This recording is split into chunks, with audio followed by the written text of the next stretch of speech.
On passe la parole à Pierre Blériot. Pierre Blériot, si je peux résumer, je peux me risquer de résumer l'abondante contribution de Jules. Je dirais que pour lui, pour construire un État, il faut mettre l'accent sur l'entrepreneuriat. Oui, mais je crois que nous disons ce que nous disons ici pour celui qui aura envie de construire, par exemple, l'État du Cameroun. L'État ne se construit pas encore? Non, pour le moment, il n'y a pas un projet.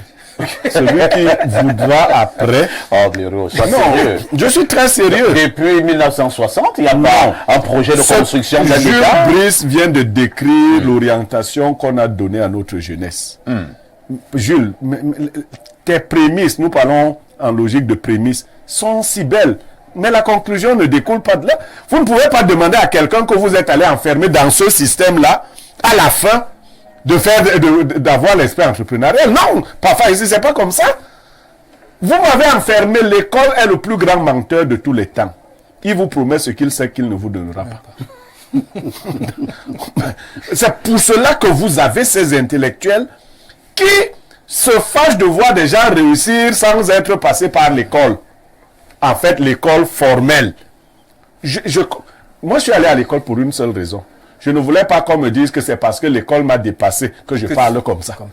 J'ai fait l'école seulement pour prouver ça, parce que je sentais qu'il n'y avait rien là-bas.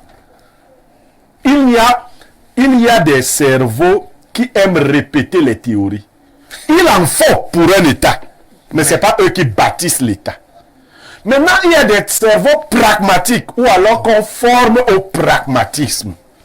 L'État du Cameroun n'aurait pas toute sa jeunesse en attente d'un concours administratif. Attendez, quand vous avez fini de faire tout ça, regardez la situation. Les plus grands salaires dans la fonction publique, c'est 350 000. Oui, ça c'est vraiment le sommet. Bon. Et tu as un de... Bon, si on dit la vérité, les gens vont encore dire que c'est de l'orgueil. Bon, ceux qui attendent ma chute ici ou là, bon, je veux... Bon, moi, si tu me donnes ça, je ne prends pas. Moi, il est même difficile que je travaille. Bon, c'est pas... Alors, vous dites aux jeunes gens que c'est dans ces conditions-là qu'ils vont un jour jouir d'une vie normale. Non, vous ne pouvez pas. Et pour que l'État ait la possibilité de faire les grands travaux, il faut qu'il se libère de la surcharge des jeunes, des travaux, et que les gens produisent. L'État américain n'a pas ce genre de problème. Oui, parce que... Mais les gens qui sont riches aux États-Unis, non. Ils ne s'intéressent même pas à l'État. Vous voyez, ils ne savent même pas. Les grands fermiers. Mais alors, ils ont été forgés comme ça. Notre État, lorsqu'il voudra prendre la route de la construction, il faudra qu'il revoie. Nous, à l'école primaire, ceux qui étaient un peu bêtes, on disait qu'ils aillent au lycée technique. Alors que, et même nos parents pensaient que quand tu as eu, à mon époque, tu as eu le CPE à 15 ans, c'est que tu es trop bête, tu vas alors aller chercher le CAP. Et si tu as le CAP, on va te trouver quelque... Non! Donc on envoyait là-bas du tout venant. C'est des génies qu'il faut envoyer là-bas pour innover. Ce n'est pas réducteur. Aujourd'hui même, on va donc, tu as ton bac. On t'appelle quelque... Il y a un jeune qui est venu me voir ici dernièrement. Il veut faire un stage. Il a un bac A, il prépare une licence. On lui a donné du papier format pour faire sa demande. Il nous a percé 3 papiers format. Avec la sueur qui coule. Non, mais j'observe ça chez nous là. Est-ce que vous savez, nous avons des stagiaires qui viennent des instituts journalistiques et tout ça.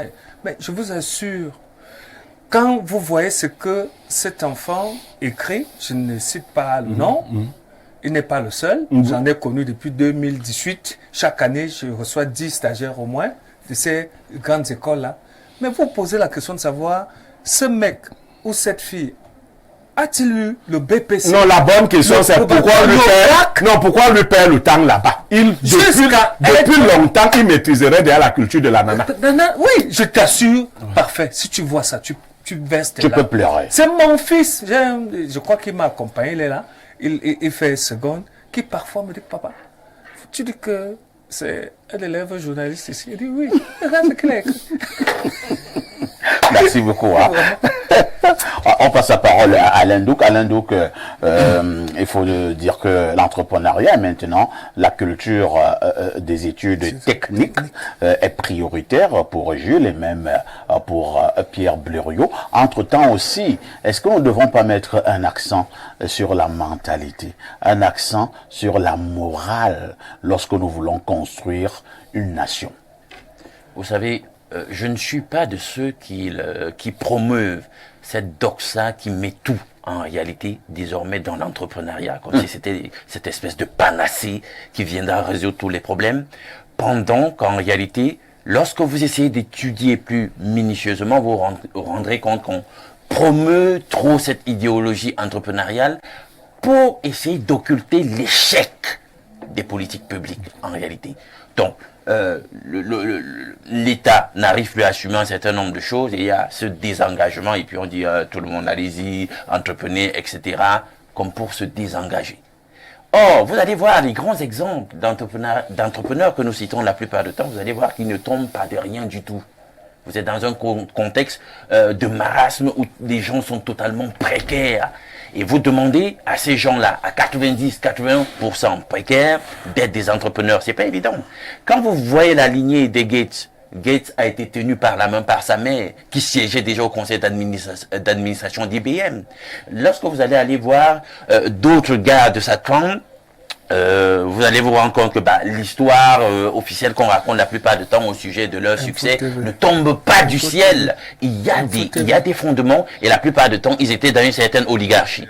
Alors, je reviens maintenant pour répondre à la question.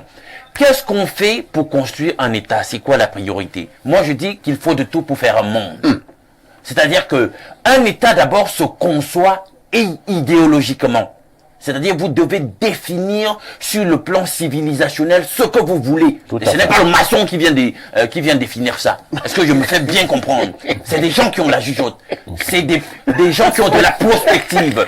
C'est des gens qui ont de la vision. Non, il faut qu'on se comprenne. C'est pour ça que moi, j'ai toujours dit, il faut de tout le monde pour faire un monde. Un monde où le docteur en philosophie est assis à la maison et il branle. Monsieur, c'est pas lui le problème. Il est le symptôme d'un système qui ne marche pas. Est-ce que je me fais bien comprendre? C'est ça le problème. Donc, il faut définir sur le plan de la perspective le type d'État qu'on veut. Et vous définissez, comme c'était la trame de ta question, quels sont ce que vous voulez donc comme système de valeurs? Comment vous vous concevez dans votre rapport à vous-même et intrinsèquement? Vous définissez donc le type de civilisation que vous voulez avoir, le type de valeur que vous voulez avoir, parce que ce sera déterminant par la suite pour ce que vous voulez réaliser, pour ce que vous voulez implémenter.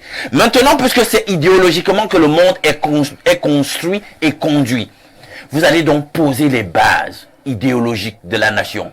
Ça commence donc par le système éducatif, et là je suis tout à fait d'accord avec l'aîné Ngaba. Tout se construit au niveau du système éducatif. Quels sont donc les curricula qu'il faut définir par rapport à la vision politique, par rapport à la prospective, par rapport à la civilisation, au modèle de civilisation que vous avez adopté? Quel est le type de curricula qu'il faut développer pour développer la nation? Alors, quels sont les secteurs dans lesquels vous êtes les plus présents sur le moment? Un pays comme le nôtre, nous sommes beaucoup plus représentatifs sur le plan primaire, les ressources naturelles, la forêt, les mines, etc. C'est-à-dire que c'est depuis l'école primaire qu'on doit définir le type de curricula qu'on doit avoir pour nous permettre de magnifier, d'exalter, de bénéficier de ce que tout ce potentiel a à nous offrir. On n'arrive pas en fac sur la base de rien comme ça. C'est-à-dire qu'il y a un fil d'Ariane qui veut que depuis le primaire, il y a une vision. Et vous êtes dans la vision qu'on a définie pour vous former non seulement vous, mais pour contribuer efficacement au développement du pays.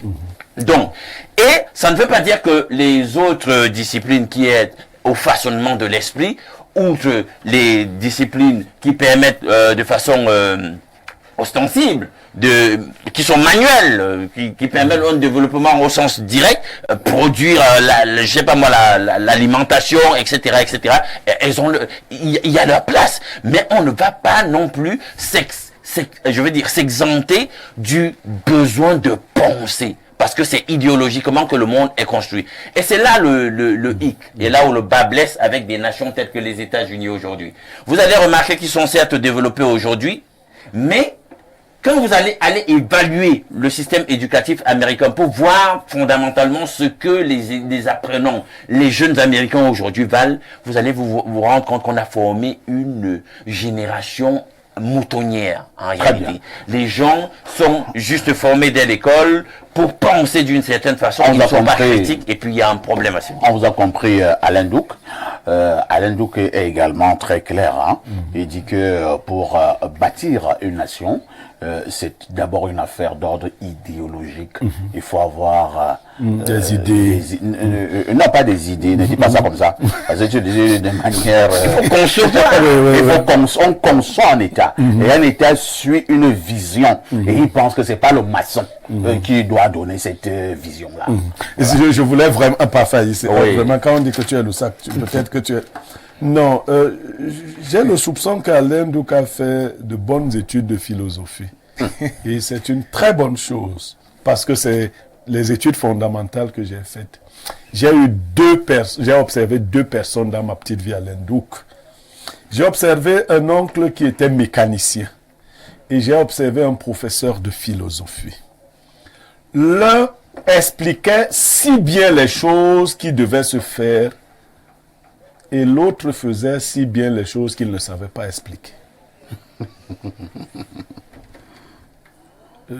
J'ai commencé à saisir quelque chose. C'est ce qui a fait que, bien qu'ayant fait ces études-là, je ne raisonne pas comme ça. Quand vous allez dans nos départements d'intellectuels, vous rencontrez des gens qui vous parlent. Mais si vous rentrez, vous vous rendez compte qu'ils n'ont même pas réalisé une toute petite chose dans la vie réelle. Le millième de ce qui... Ce n'est pas, c'est une mauvaise perception. Vous avez pris l'exemple du maçon. Si vous entendez par maçon le gars qui place un papier au-dessus d'un autre, ce n'est pas vraiment ça le maçon. Il y a des gars qui construisent même quand ils dorment. C'est eux les maçons. Je vois qu'on ne s'est pas compris. Non. Parce que ceux qui conçoivent définissent qui va implémenter. Je ne parle même pas de concept. Je vais te dire que il y a votre conception, je vais parler comme ça, théorique, qui consiste à raconter les beautés du monde. Il y a des gens qui ne comprennent rien aux théories du monde, mais qui regardent le monde et le transforment. Eux, ils ne peuvent pas expliquer comment ils y parviennent. Ils se lèvent le matin, ils regardent l'environnement qui est autour de lui et se met à le transformer. Le docteur de philosophie qui n'arrive pas à maîtriser son environnement et à s'insérer, à prendre en compte le fait que l'État a échoué, malheureusement, ce n'est pas un vrai maçon. Avec ta permission,